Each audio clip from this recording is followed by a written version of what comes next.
இன்று செப்டம்பர் 17ஆம் தேதி கோத்தாகமுனிங் தமான் ஸ்ரீ மூடாவில் தி கிரேஸ் கேரிஸ்மெட்டிக் ஃபெலோஷிப் சமூக விழா, பல கேளிக்கை விளையாட்டுகள், இலவச மருத்துவ பரிசோதனை, தொண்டு நிறுவனங்களின் பொருட்கள் விற்பனை, வர்த்தகர்கள் கலந்துரையாடல் என மிக சிறப்பாக நடைபெற்றது.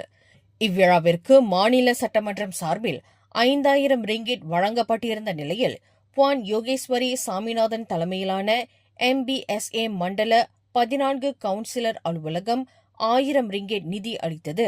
அதேவேளையில் இவ்விழாவில் உடனடி நலத்திட்ட உதவிகளோடு வறுமை ஒழிப்பு, கல்வி, சுகாதாரம் மற்றும் வேலை வாய்ப்புகள் போன்ற நீண்டகால பிரச்சினைகளும் கவனத்தில் கொள்ளப்பட்டன.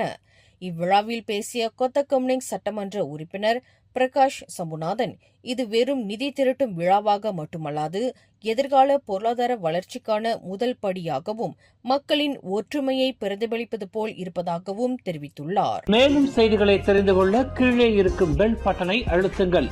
உங்கள் மகிழ்ச்சியை வெளிப்படுத்த லைக் மற்றும் ஷேர் செய்யுங்கள். தொடர்ந்து திசைகளோடு இணைந்திருக்க சப்ஸ்கிரைப் செய்யுங்கள்.